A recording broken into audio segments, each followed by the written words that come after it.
And our special focus on the show this evening, are you up for a 14-hour workday? Well, the Karnataka government has come up with yet another contentious proposal citing IT firms and their demand for a 14-hour workday. Of course, this comes after Narayan Murthy of Infosys and also Bhavish Agarwal of Ola had backed the 70-hour work week demand. And that, of course, had sparked sharp responses from people within the industry and also techies across the country. I'm being joined by a very special guest, Apra Kuchal, who is ex-chairperson of FICCI Flow. She's with us. Thanks very much, Apra, for joining us on NDTV. We're getting calls as well, I've been told. I'll come across to you, Apra, but Punya Singh from Jaipur is joining us. Yes, go ahead and tell us what you think about this 14-hour workday proposal.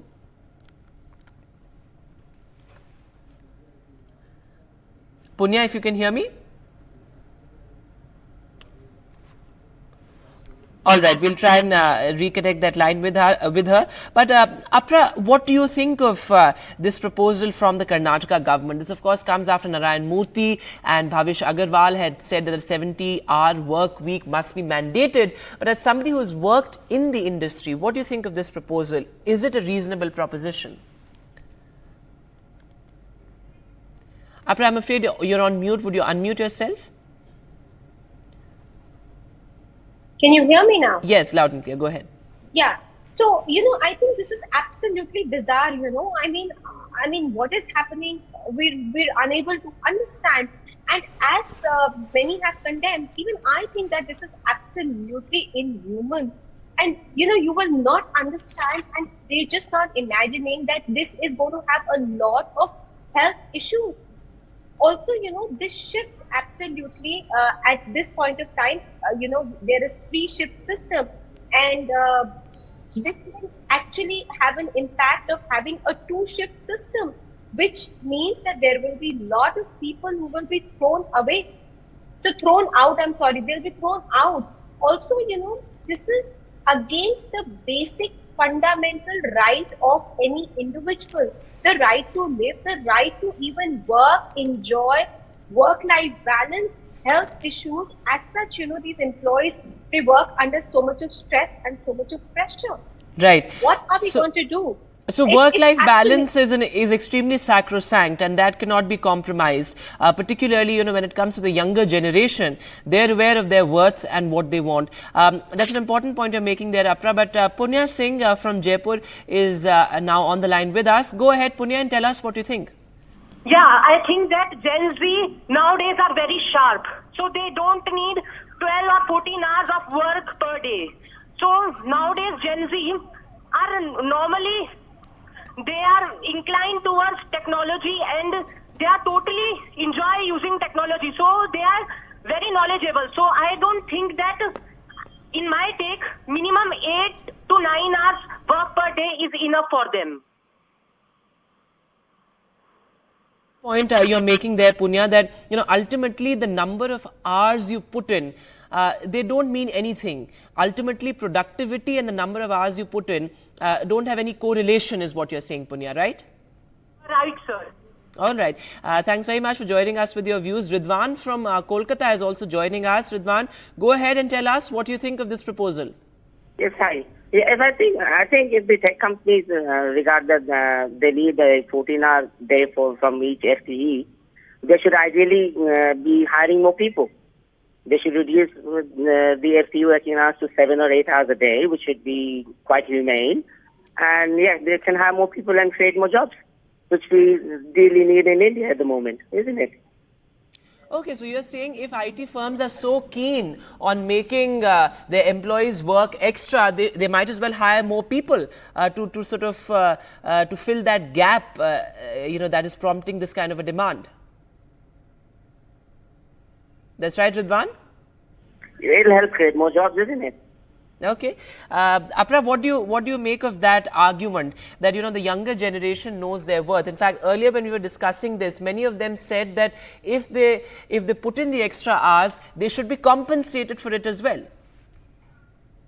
Yes, absolutely. And at this point of time, the time we live in, we are taught, and the children, we kind of, as mentors, teach them to work smart. work hard is also fine. I totally agree. But working smart, also having work-life balance, as I said, and I totally agree with the gentleman who just had said that if they want more people, they should employ more people. You know, the youngsters, they absolutely know it all. And what are we thinking? Children will not stay back in the country if such rules are made. You know, they would not want to work here. They are all going to go away because at the same time, you know, the mental health issues are increasing in our country each day. It does So take a this is toll going on to mental health, and that is something that we need to discuss. Sorry to cut you off there. AG Rajmohan is joining us from Anantapur in Andhra Pradesh. Yes, Mr. Rajmohan, go ahead. Yes, my opinion is anything demanding for more than 8 hours work is inhuman, illegal, and unscientific. Moreover, there is a theory in economics which is called a law of diminishing marginal productivity. So any work that is done after 8 hours work, the productivity will marginally come down. It is actually going to be a loss to the management also. Instead, they can appoint another employee who can do that extra work. Moreover, for any work that is done more than 8 hours, the management will have to pay double or triple salary also. So they will be paying more for lesser productivity. Instead, they can appoint a new person which will also take care of the employment problem. And moreover, when people are being asked to work for 10 hours or 12 hours or 14 hours like this, the employees will be totally missing the social life, family life, besides losing his health also. It will be inhuman, and the country will be landing in a very chaotic situation, because though it starts in IT, perhaps tomorrow, if it is accepted, it may be spreading around to other areas also. That should not happen. All over the world, it is accepted as 8 hours because it is scientific to expect a person to work for 8 hours, spend for 8 hours for rest and sleep, and another 8 hours for social and family. It's important to have a life outside of work. Mr. Rajman, thanks very much for joining us with your views there. As he's saying that, you know, it's not just sort of detrimental to one's health, but it's also illegal. You know, it goes against the accepted norms of employment across the world. Urvashi Puri is also joining us from Delhi. She's online. Urvashi, go ahead and tell us what you think of this. Yeah, I'm going to say the same thing. Working longer hours is a problem, and what it's going to lead to is a totally chaotic mental health. So our society is going to be in big problems, because when you work such long hours, there are sleep disorders that you develop, and that is going to lead to lack of motivation, thus leading to depression. So we are heading towards depressive society. So I think mental well-being has to be the key factor for a happy society. So I personally feel this idea of working long hours, which is already being practiced in most of the organizations, is a bad news. It needs to be checked immediately. All right, Urvashi, thanks very much for joining us with your opinion there. As Urvashi is saying that it has nothing to do with productivity, and ultimately there will be burnout. You know, an employee will be completely burnt out if he's asked to work for 14 hours a day. Rohit Kapoor is also online with us. He's joining us from Kolkata. Go ahead, Rohit, and tell us what you think of this proposal by the Karnataka government. Yeah, I don't agree with this proposal, because 14 hours is too much, especially in our ITS industry. 8 to 9 hours should be adequate, because apart from the labor law aspect, there is also a biological angle to it, where after 6 o'clock, the mind gets tired, the body gets tired, so ultimately the employee won't be able to give his or her best after that. So productivity, on the contrary, will go down if it is stretched too much. All right, so it's actually detrimental to the idea of, having a workspace with productive employees and happy employees. Ultimately, you have to have a happy workspace for it to be able to be a productive workplace. Captain Jaspal is joining us from Rohtak, Haryana, a regular caller on our shows. Captain Jaspal, go ahead. Good evening to you. Very, very, very kind of you to highlight this problem of the youth. You know, Mr. Narayan Murthy and all others who are advocating this, they have gone old or they are greedy. or they have a hidden agenda and look forward to some favors from the government. A young man, if they want him to work, should be given 800 rupees per hour for the extra work that they want. You see, I told him, your daughter, Narayan Murthy, your daughter did not listen to your advice. She had not gone to China, she had gone to UK. And if you give this advice to your son-in-law, he will lose his job in 72 hours. Sure enough, there was some harakari and exploitation of the labor, and you see the conservatives are now working under Manrega. This is just not acceptable. They think Indians have no rights, have no fundamental rights and no self-respect. Thank you. Bye. Captain Jaspal, always very impassioned. Great to have you on our show. Thanks very much for joining us. Apra, from the point of view of somebody who has been in management positions, do you think that it's a tempting idea to have employees work for 14 hours or put in the extra hours? Do you think that is something that that a company looks at as lucrative? See, times have really changed, Absolutely. Who does not like, employees working hard and employees working for longer hours? But times have changed. And as, somebody who's hiring people, we also know, what has been already said, that, law of diminishing marginal utility. You cannot just have them sitting there without having the productivity. The rate of productivity will absolutely decrease. And there is going to be burnout, and no sensible manager or no sensible leader would want employees to be just sitting till late without adding any productive value. Right. So, ultimately, and if you are, somebody with some sort of a vision, you'd look at sustainability, and what is really a sustainable proposition rather than having your employees work for extra hours. Absolutely. We must also know, last thing, that there is stress. The workforce in India is absolutely already stressed. Yes. And we are increasing that. Yes. And we are thinking human beings and thinking employees. We don't want machines at our workplace. Mahadevan from Chennai is also joining us. Mahadevan, go ahead and tell us what you think of this proposal. Yeah, see, whichever government is bringing in, it's not a sane idea because, just now somebody was mentioning also that human productivity has to be, diligent. And human productivity is now fast increasing. There is no need to sit long hours and work. The need of the hour is diligent work only and maneuvering in their particular, profession. Very important. What is the long hours? I don't understand. Which government has thought about it? It's absolutely insane idea from the government point of view. They must stop doing all these things. It has to be condemned. That's all. All right, Mahadevan, thanks very much for joining us with your views there. So, Apra, interesting there because, there's a lot of focus these days on value creation, on innovation. That seems to be a central idea as far as industry is concerned. In fact, our Prime Minister also talks about Anusandhan a great deal, innovation. Do you think that, demanding such long hours of employees, is it detrimental to the idea of innovation at the workplace as well? Absolutely. See, innovation comes with fresh ideas. Innovation comes with fresh mind. It does not come with a mind that is absolutely tired and lethargic. So that is why, so many offices have sports facilities or gym, because they understand that if an employee is working, he or she also needs that hours of off or sports or gym or some kind of a, entertainment to keep the mind absolutely going.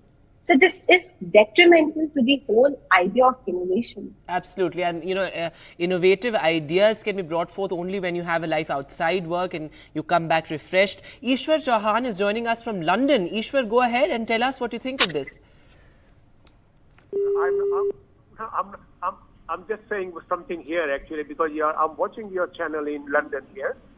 What I want to say that, when you present the main news, there's too much repetition on it. There are so many news flash coming every second is repeating in the bottom, the banners in the bottom of the television.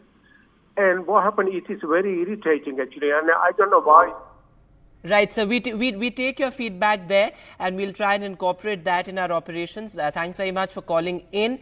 A lot of engagement there. And Ishwar Chauhan says that, this is something that is an important issue there. Apra, come in on this because, a lot of the people from the younger generation, they realize their worth and they have, you of course have a lot of opportunities in terms of how the industry has expanded with artificial intelligence, with social media, with digital interventions.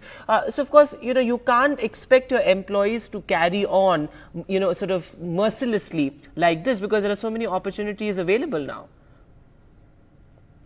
Yes, absolutely. Artificial intelligence has actually changed the very, very scenario. And what you said is actually right. Merciless. This is the word. We have been just going on doing. If we have this is just going to be an act which is absolutely inhuman. Okay. With artificial intelligence, a work that was done in 4 hours could be done in 4 minutes. So what is the ho-halla or what is this idea of increasing? Also, we're not realizing that this will have an impact of having 2 shifts in the entire system, and there will be employees who will be thrown out.